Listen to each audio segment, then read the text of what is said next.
غیبت اتنی ذائقے دار چیز ہے، اس کا اتنا ٹیسٹ، اتنا لطف اور اتنا مزہ ہے کہ جو لوگ اس ریسیپی کے اوپر، اس خوراک کے اوپر لگ جاتے ہیں، ان کا پیٹ کبھی بھی کھانے سے اور دوسری چیزوں سے نہیں بھرتا۔ جتنی دیر تک وہ غیبت نہ کر لیں ان کا پیٹ نہیں بھرتا۔ اسی وجہ سے تو اللہ سبحانہ و تعالیٰ نے قرآن کریم کے اندر فرمایا ہے، اعوذ باللہ من الشیطان الرجیم، یا ایہا الذین آمنوا اجتنبوا کثیرا من الظن ان بعض الظن اثم ولا تجسسوا ولا یغتب بعضکم بعضا ایحب احدکم ان یأکل لحم اخیہ میتا فکرہتموہ واتقوا اللہ ان اللہ تواب الرحیم۔ کہ اے ایمان والو، بہت سے گمانوں سے، بہت سے خیالات سے پرہیز کیا کرو، کیونکہ بعض گمان جو ہیں وہ گناہ ہوتے ہیں۔ اور جاسوسی نہ کرو، اور کوئی کسی کی غیبت نہ کرے۔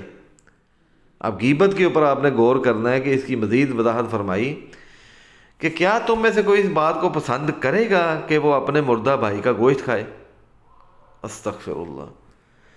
اور آگے اللہ تعالیٰ فرماتا ہے فَكَرِهْتُمُوهُ، تم اس سے کراہت کرو گے، ناپسند کرو گے، تو پھر کیا کرو؟ وَاتَّقُوا اللَّهَ، اللہ سے ڈر جاؤ، یعنی اس کی نافرمانی نہ کرو۔ ان اللہ تواب الرحیم، بے شک اللہ توبہ قبول کرنے والا، بڑا رحم کرنے والا ہے۔ لیکن عزیز ساتھیو، ذرا اپنا گریبان جھانک کے ہم دیکھیں، ہم میں سے کون ایسا ہے جو غیبت نہیں کرتا؟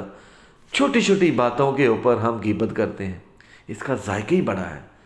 یہ جناب جتنی دیر تک کسی کے پیٹھ پیچھے، کسی کی غیر موجودگی کے اندر ہم بات نہ کر لیں، ہمیں سرور ہی نہیں ملتا، ہمیں مزہ ہی نہیں آتا۔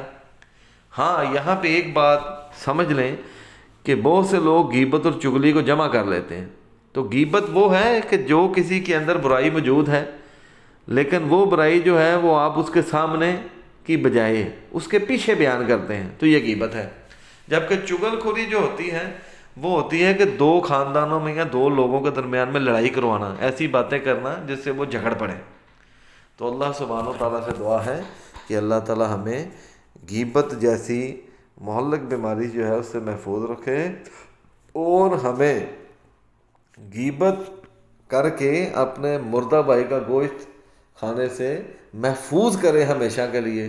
ہم اس سے بچ جائیں، نہ صرف ہم خود بچیں بلکہ اپنے دیگر ساتھی جو دوست ماں بہن ہیں ان سب کو بچائیں، کیونکہ معاشرے کے اندر یہ عام ہو گیا ہے۔ پہلے کبھی صرف عورتیں غیبت کیا کرتے تھی، اب تو مرد آپس میں سر جوڑ جوڑ کے غیبت کرتے ہیں۔ تو اللہ تعالیٰ سے دعا ہے کہ اللہ تعالیٰ ہمیں ہدایت دے اور ہمیں غیبت سے محفوظ رکھے۔